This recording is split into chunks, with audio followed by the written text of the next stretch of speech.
Dear students, myself doctor Akhilesh Kumar. आज हम BSc part first chemistry honours में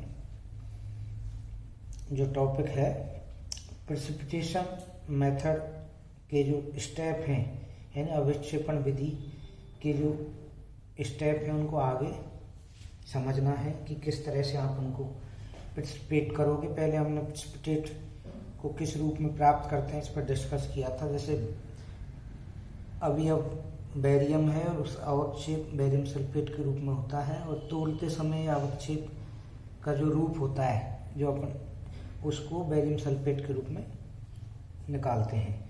तो उसी को आगे बढ़ाते हुए प्रेसिपिटेशन मेथड के जो चरण है, जो हमको स्टेप काम में लेने हैं इसको प्योरीफाई करने के लिए, तो उसमें पहला है अवक्षेपण यानी प्रेसिपिटेशन। जिस पदार्थ का आकलन करना होता है उसे अवक्षेपण द्वारा एक अविलय यौगिक में अवक्षेपित कर लिया जाता है। अवक्षेपण वह प्रक्रिया है जिसमें किसी तत्व या मूलक के विलयन में उपयुक्त अवक्षेपक मिलाकर उस तत्व का एक स्थायी यौगिक अवक्षेप के रूप में प्राप्त किया जाता है। ग्रेविमेट्रिक एनालिसिस में एक अवक्षेप के निम्न गुण होने चाहिए कि भाई आप जो आपका पीपीटी आएगा उसमें क्या क्या प्रॉपर्टीज या ऐसे कौन से गुण हो जिससे उसको अपन रख सकते हैं, स्टेबिलिटी उनकी ज़्यादा हो। तो उसका पहला है ए अवेलेता,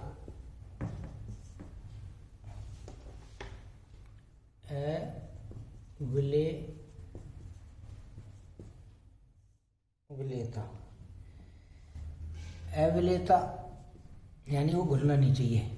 यदि वो घुल जाएगा तो फिर वो पीपीटी अपने को प्रॉपर प्राप्त नहीं होगा।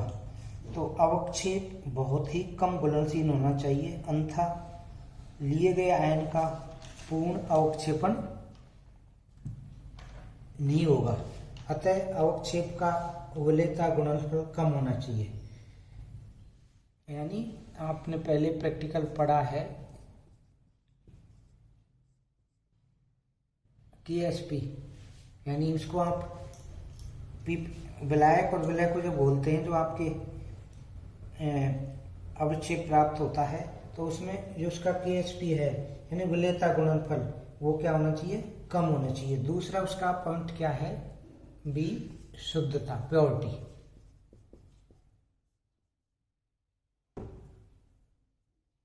प्योरिटी अवक्षेप पूर्णतः शुद्ध होना चाहिए। अगर अवक्षेप शुद्ध है तो उपस्थित अशुद्धियां साधारण सरल क्रियाओं द्वारा, जैसे डिस्टिल जल से धोकर, डिस्टिल वाटर से धोकर हटाई जा सकती हैं। यदि प्योर है आपका तो उसको डिस्टिल वाटर से धो के भी आप उसको उसकी इम्प्योरिटीज को हटा सकते हो।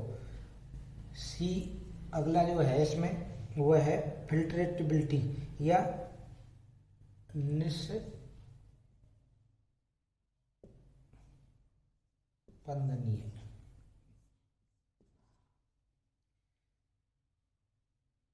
फिल्टर एबिलिटी अवक्षेप के कणों का आकार बड़ा होना चाहिए। ये कंडीशन अवक्षेप की क्या है कि यदि उसके कण बड़े होंगे जिससे फिल्ट्रेशन करते समय कण फिल्टर पत्र अथवा क्रूसिबल, क्योंकि देखो आप जब इसको अवक्षेप को प्राप्त करते हैं तो उसको आप छानते हैं, तो उसके लिए या तो आप फिल्टर पेपर काम में लोगे या फिर क्या करोगे, क्रूसिबल, सेंट्रल क्रूसिबल होता है, उसके छिद्रों में से बाहर नहीं निकल सके, उसकी साइज इतनी होनी चाहिए अवक्षेप के कणों की, और फिर फिल्टर पेपर से आसानी से उसको आप सेपरेट कर सकते हैं।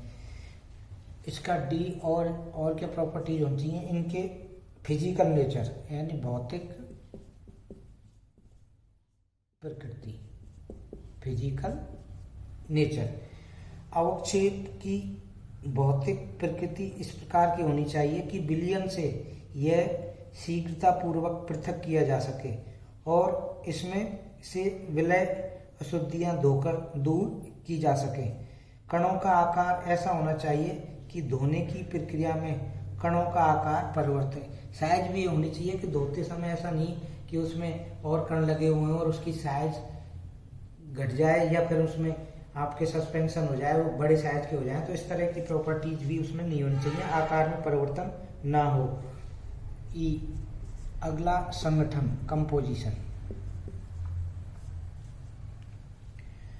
अवक्षेप निश्चित रासायनिक संगठन का होना चाहिए। यदि संगठन निश्चित नहीं है तो उसे ज्वलन द्वारा निश्चित संगठन में परिवर्तित किया है। यदि वो नहीं है, उसका कंपोजिशन फिक्स नहीं है, तो उसको आप क्या कर सकते हैं, एक ज्वलन प्रक्रिया द्वारा उसको आप क्या कर सकते हो, संगठन को में परिवर्तित कर सकते हो, जो कि उसका स्टेबल हो।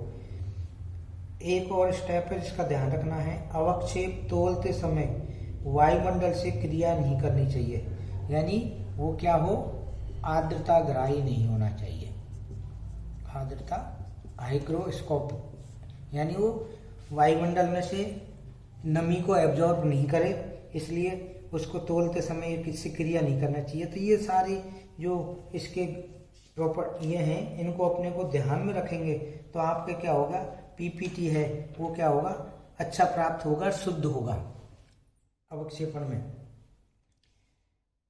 इसके बाद इसका जो अगला टॉपिक है वह है super saturation and precipitation formation, अति संतृप्तता तथा अवक्षेप का बनना। सुपर सैचुरेशन एंड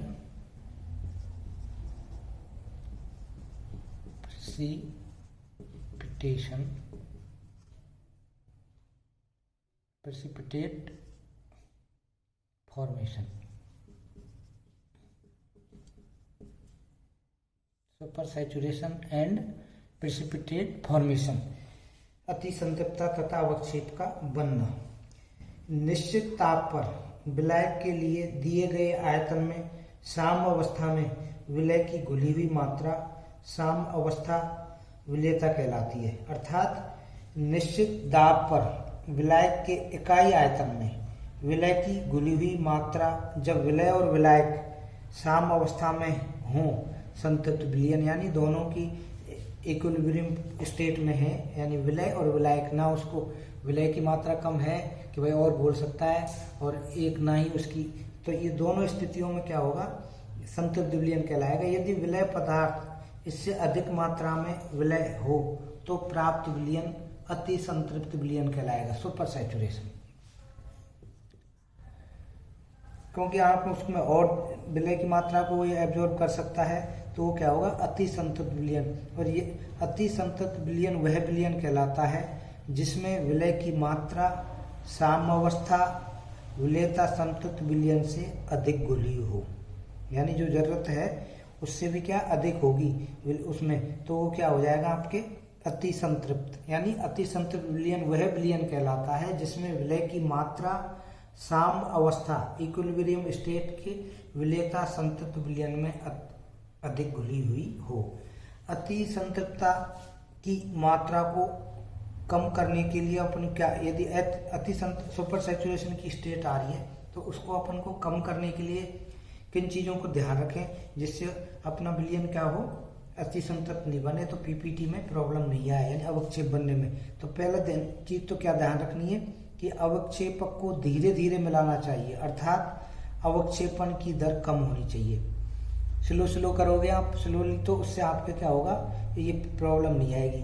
दूसरा, विलयन को लगातार विलोडक करते रहना चाहिए, स्टिरर करते रहेंगे जिससे बड़े आकार के कण प्राप्त किए जा सकते हैं।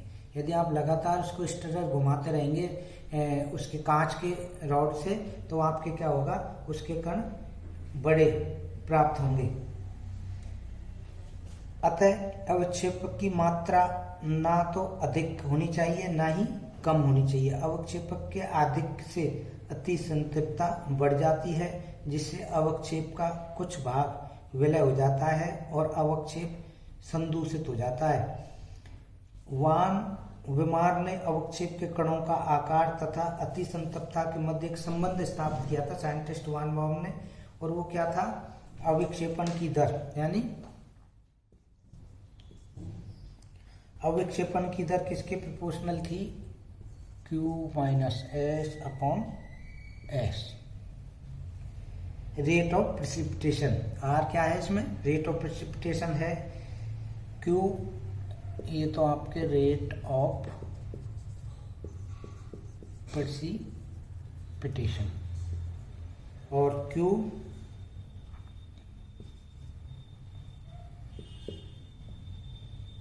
Concentration of precipitate in solution, और एस क्या है?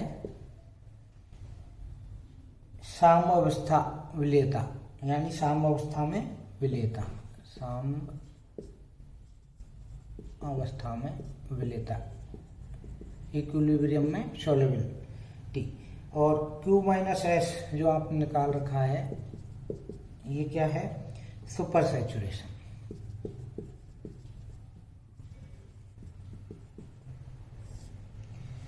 तो यानी rate of precipitation directly proportional Q minus S upon S.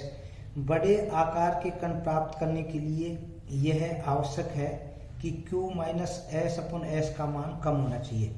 यदि बड़े आकार के कण आपको प्राप्त करने हैं तो इसका क्या होना चाहिए? कम होना चाहिए मान। इसका अर्थात R का मान कम करके या S का मान बढ़ाकर, या तो R का मान कम, ये कम है तो ये कम हो गया डायरेक्ट प्रोपोर्शनल, या फिर S का मान आप बढ़ाकर कर भी इसको क्या कर सकते हो? R को कम कर सकते हो। R का कम करने का दो ही तरीका है, या तो आप इसकी वैल्यू पूरे की कम हो या फिर S की वैल्यू क्या हो? कम हो। तो इससे भी आप क्या कर सकते हैं? कम कर सकते हैं। उपयुक्त व्यंजक से स्पष्ट है, ये जो आपका समीकरण है इससे क्या स्पष्ट हो रहा है? जिस अवक्षेप की विलेयता S जितनी अधिक होगी उतना ही अवक्षेपण का वेग कम होगा और बड़े आकार के क्रिस्टल आपको प्राप्त होंगे। जो पीपीटी आपने लिया है प्रेसिपिटेट, उनके क्या है? बड़े बड़े कण प्राप्त होंगे। विमान के व्यंजक से स्पष्ट है कि अवक्षेप के बड़े कण प्राप्त करने के लिए, यदि आपको बड़े कण प्राप्त करने हैं तो विलयन का सांद्रता कम होनी चाहिए, यानी Q का मान क्या होना चाहिए? कम। Q का मान क्या हो? कम हो। विलयन की सांद्रता कम हो तो आपको बड़े कम कण प्राप्त होते हैं। इसके लिए निम्न बातों का, यदि Q का मान कम हो, कैसे कम रखें? तो इसमें एक दो और हैं पॉइंट, उनका भी ध्यान रखें तो आपको क्या होंगे? बड़े कण प्राप्त होंगे। पहला, अवक्षेपण तनु विलयन में करना चाहिए। ये मिनिमम प्रैक्टिकल में कंडीशन होती है, चाहे एनालिटिकल का है, कि क्या हो? सॉल्यूशन अपना क्या होना चाहिए? डाइल्यूट। तनु अवक्षेपण तनु विलयन में करना चाहिए। दूसरा, अवक्षेप विलयन भी तनु होना चाहिए। जिसको आप कर रहे हो, पीपीटी बना रहे हो जिस विलयन की, वो भी क्या होना चाहिए? डाइल्यूट होना चाहिए। इसे बूंद बूंद करके, यानी जब भी इसको आप मिलाओगे तो बूंद बूंद करके धीरे धीरे मिलाना चाहिए, जिससे आरंभ में बने कण, जो स्टार्टिंग में बनते हैं कण, बाद में बनने वाले कणों के लिए सेंटर का काम करें, केंद्र का काम करें।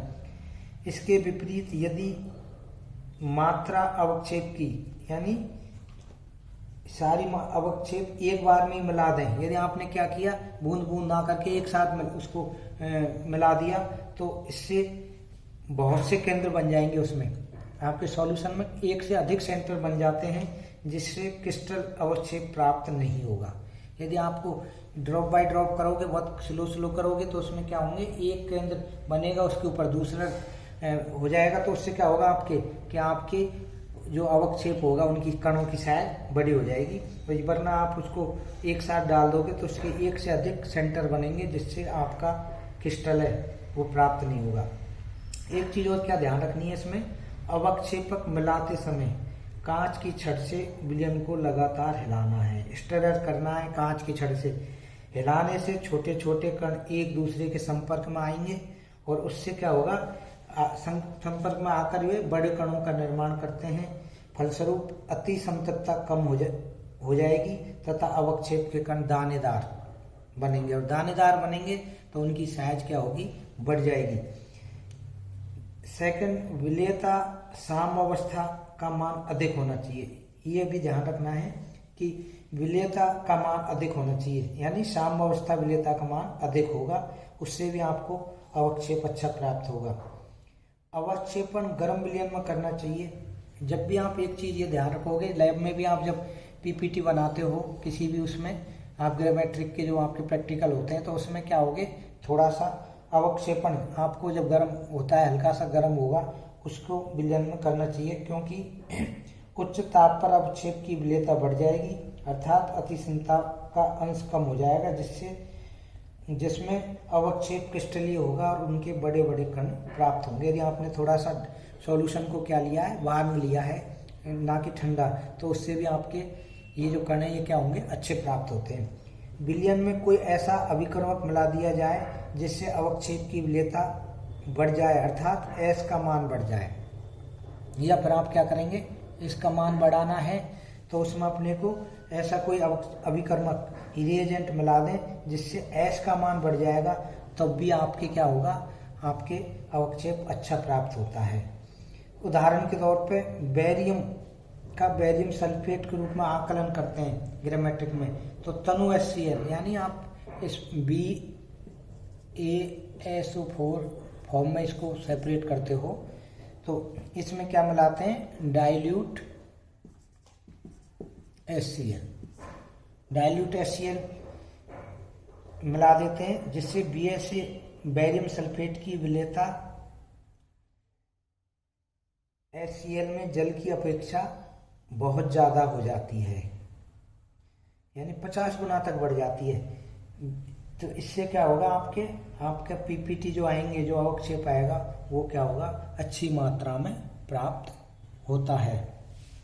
तो ये जो छोटी छोटी चीज़ हैं, इनको अपन क्या है, ध्यान में रखेंगे, तो आपके क्या होगा, सॉल्यूशन है जिससे आप विलेय पदार्थ से जो आप पीपीटी लेना चाह रहे हो, वो क्या होगा, अच्छी मात्रा में प्राप्त होता है। और अच्छी मात्रा में प्राप्त होगा तो आपका क्या होगा, ये जो इस तरह की इम्प्योरिटीज आपको दिखाई, आपने जिन पर डिस्कस किया, वो क्या है, स्वतः ही क्या हो जाएंगी, कम हो जाएंगी।